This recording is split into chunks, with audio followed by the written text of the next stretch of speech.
Season 3, Episode 6, we finally get a Geordi episode. And how relatable is Geordi? Oh, he's super relatable, and we've always kind of known it, but this episode proves it. I mean, he's a hard worker, he's really invested in things, and he takes a great pride, in the work that he puts in. And he has trouble with the ladies. Oh, yeah, do you relate to that? No. No, it's okay. It's cool if you do. I mean, yeah, it's really, yeah. Yeah, no, that's relatable. No, I really don't. Caught in an alien death trap, and there's no way out. We should be going like a bat out of hell. Engines aren't responding, Captain. Geordi fights impossible odds to save the crew from disaster. Somehow we have to generate enough energy to get out of here. But are they helpless against destruction? Shields up. Reverse course, full impulse power. On the next episode of Star Trek: The Next Generation. And Geordi has trouble with the ladies. Yeah, sorry, your interpersonal relationship problems are not interesting enough to hook the crowd into this episode, apparently. I do like how they showed the woman, the Leah Brahms with Geordi, but because out of context, you have no idea who that is. Yeah, just a a person. Could be anybody. And it also shows the Enterprise do the swooping motion, which is the last thing it does to get out of there. But you don't know watching it. True, yeah, out of context, and you don't even know he's in the holodeck that whole time when he's in that room with Leah, so. Yeah, true. But this episode, it's Geordi. Finally, we get a little Geordi on the beach and striking out with the ladies. I just don't feel that way about you. Very relatable. Very relatable. But on the other side of that, the technobabble in this episode. Oh my God! You say you don't even try to, like, it's not worth it. Like me, in my brain, I'm like, I'm just trying to, keep every little detail in there because I know if I miss something during this, it's gonna, bite me back in the ass later. You can't boost the warp power that Could way. just increase the speed of the parallel subspace field processor to gain a quicker response time. It's not that I don't care or anything. I find it interesting, but I more so look to recognize and remember the ideas of what they're trying to do rather than the actual words or terms themselves, because them writing this show, I'm sure there are some smart people on here that actually know stuff and, like, write that into the script, but for the most part, it's a futuristic sci-fi show. Most of the stuff they're talking about doesn't exist anyway, like dilithium crystals and, the holodeck and all this stuff, so I more so like the idea is like, oh, this AI program that he's able to bring up any person who's been alive and, give them a physical form and talk to them. Dr. Brahms? Geordi, it's me, Leah. Don't start calling me Dr. Brahms or I'll call you Commander LaForge. I can grasp those things, but when they're just like talking to each other, like pulse impulse at 3, 4, 5, it's like, okay, it's just like I'm not gonna try to remember it or anything. I mean, I'm just not smart enough. Sorry. Yeah, I guess the equivalent is I remember watching that Tom Hanks film, that recent one, and so much of it was him just like yelling coordinates out. Oh, really? Yeah, to his person, just like 533, 433. It's just like very impressive to remember all that for your acting gig, but it's like that's not what draws me in. We should know by now that anytime it opens up with a different location, it's most likely in the holodeck. Sure. I'm shocked that neither of us called it out right away. I didn't realize until the violin guy, beamed in and then started playing. I'm like, oh, it's the holodeck. I just had bought into the fact that they were on shore leave. It was like, oh, they're at a beach. We had a 50-50 shot. Yeah. It's very similar to that Family Guy thing. It's like, you want the mystery box or you want the boat? But that opening scene, brutal for Geordi. It's funny because we have like made that joke so often, like anytime a male character is talking to a female character, and we're like, oh, I have a boyfriend. Like, it's a classic inside joke, As soon as she said, oh, you're a terrific guy, I was like, oh, here it comes. It was painful. It was like she said everything but I have a boyfriend. Like, it was like the living embodiment of the friend zone. It's been a lovely program, and Yeah. you're a terrific guy. Yeah. She goes into the holodeck with him where we learn that he set this up over several days. It's like, give the guy some mercy. Damn. And I don't know how long they were in there, but I'm going to guess it was like 5 minutes. Like 5-10 minutes. Yeah. And just get shut down. And she went through with it. It's like, yeah, I guess I'll give this a shot. It's like, no thanks. And, it's like, obviously this woman doesn't ever come back in the episode. We can talk about the idea you had, but she never comes back, so you don't get to understand why. And I understand sometimes you just don't look at a person that way. Like, that's totally understandable. But, Geordi's a good-looking guy. He's a chief engineer. He's smart. He's funny. What wouldn't you like about Geordi? I guess if you're just not into it, you're not into it. Yeah, I guess. Anybody on this crew is, whoever was casting this show. Ooh, yeah, it's like some scenes. It's like no matter what they're wearing or who they are, it's like this is pretty handsome people. Yeah, we got Riker and Angel 1, in that outfit. I don't know if I can get over that. It's not Christy coming to him like, like, oh my God, Geordi, you saved us. Now Huge props for remembering her name. That's crazy. Go on. Well, it was an attractive woman. Of course I remember it. But I don't know. Maybe it's something where they're both walking down the hallway. They bump into each other. Oh, it's like, oh, hey, how you been? Whatever. Oh, you see, oh, maybe we should go. Christy's like, oh, maybe we should go down to 10 floor get a drink. And Geordi's like, oh, I appreciate that, Christy, but you know, I am seeing someone. And then she walks away, and the camera slow pans down to like the computer controls, and there's just a beep. Just a beeping light. Or he walks into the holodeck, like it opens up and she's standing in there. Yeah. Leah's standing in there. Or he just walks in there and it just closes. We don't Yeah. see. I don't know. I feel like there's Damn. I feel like there's something there, except for Chris. Christy being fucked off the rest of the episode, but she wasn't really that important to. Yeah, or it doesn't, it also doesn't need to be like turned around like on her, like, because she necessarily did do something wrong. It could even just be like maybe she comes to apologize to him, like, hey Geordi, I heard about how you set that up for several days, like I'm sorry that, and then Geordi, because he's learned from this, could be like, that's okay, I understand, or whatever. But him being in a relationship with Leah in the holodeck would be insane, and I would have been totally bought in. Like, that is the type of weird stuff I'd love to see. Yeah. The chief engineer dating a hologram in the holodeck, that'd be amazing. I mean, it's happening right now in real life. People are dating, fake. Like I don't know. I wonder if the resolution should have been like, Data, you don't. I'm not Data.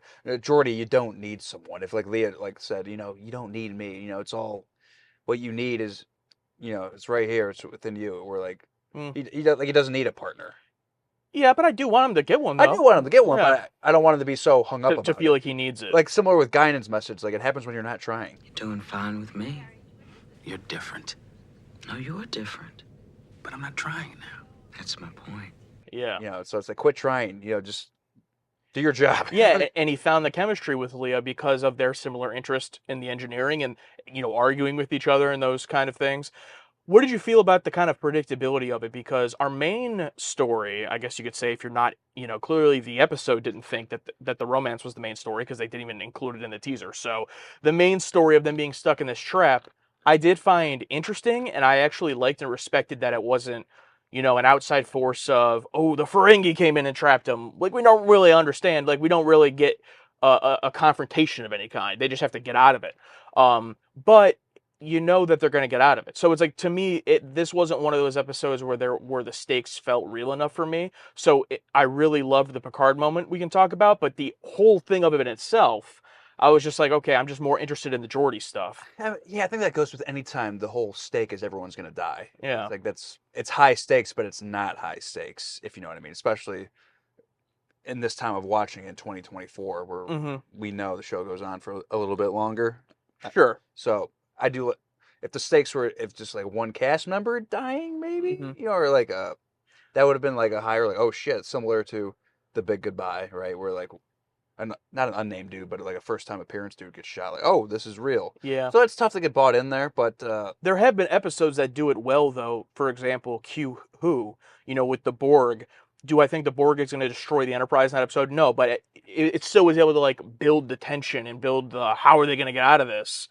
And this one, I really had no doubt they were going to get out of it. Like, I just had to wait to the end of the runtime, and they'll come up with the reason. You could say that about any episode, but it's tough but it's great when it can make you suspend your disbelief. Exactly, yeah, when you can believe for just that second. Just that second where it's like, oh shit, it might happen. It's tough. I mean, it's almost impossible. That part of the story was fine. It had cool moments, but I was more so interested in the Geordi stuff, and we don't get as deep as we do with a lot of the other character episodes so far, like Worf with Kalar, and also in the Heart of Glory episode with the Klingons, Troy with her mother, some of Riker's episodes, even though they were kind of earlier on and weaker.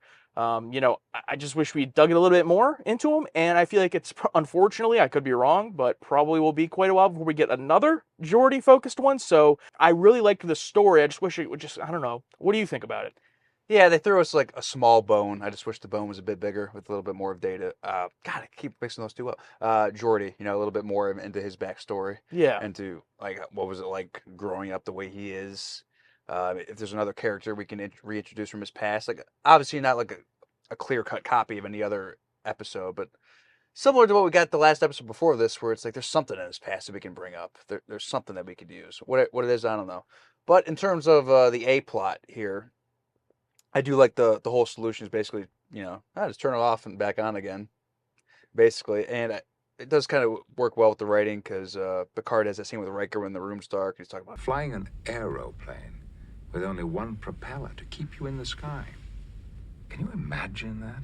what's the solution. That Riker says later, flying with one propeller, huh? It's like little writing quips like that. I love, and I think to add to the seriousness of the situation, Picard sitting in the chair himself. I think that definitely elevated the like. This is a big deal.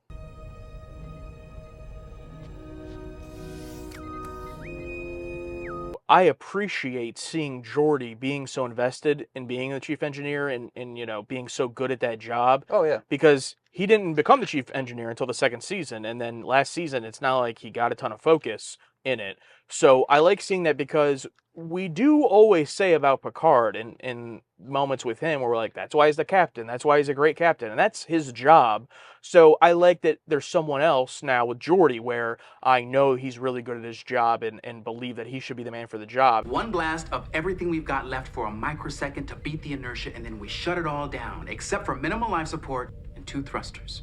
At least as of right now, Riker, Worf, Data, is there anything about their specific jobs that I'm like, that's why they're good at that? Like, not really.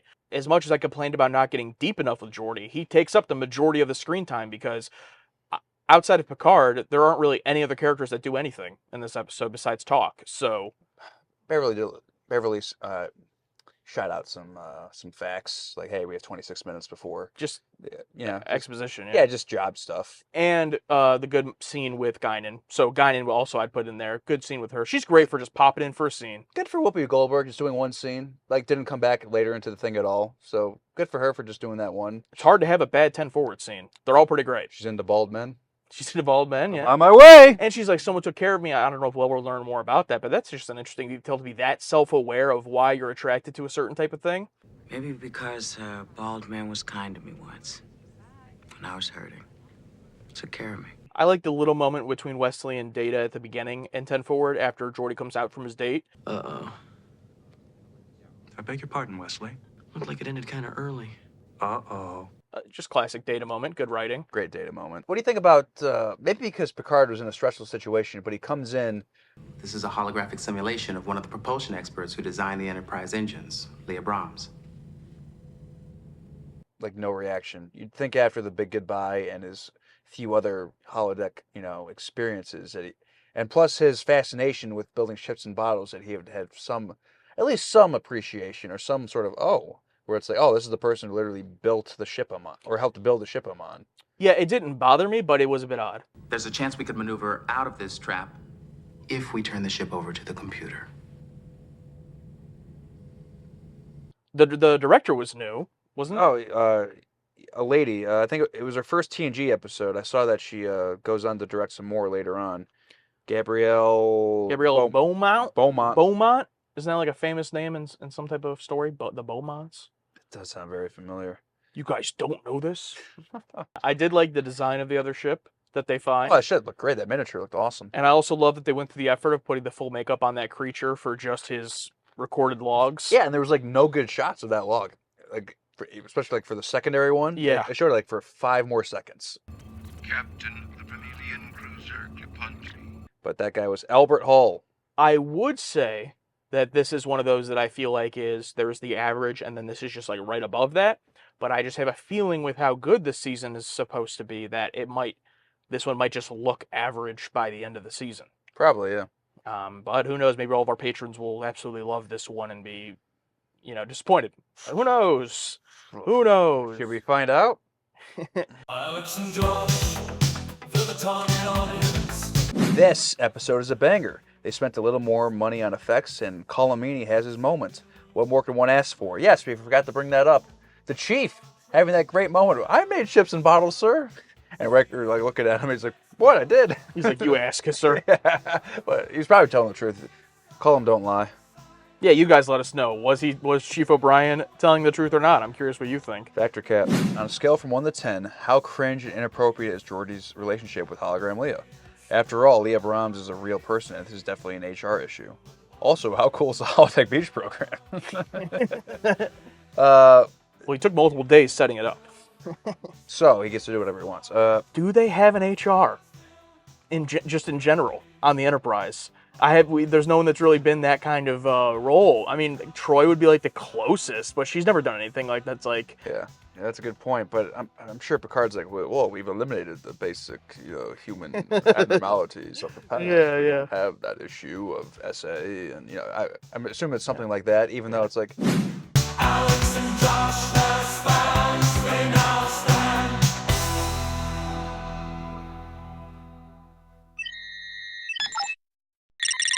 yeah, they threw us like a small bone. I just wish the bone was a bit bigger.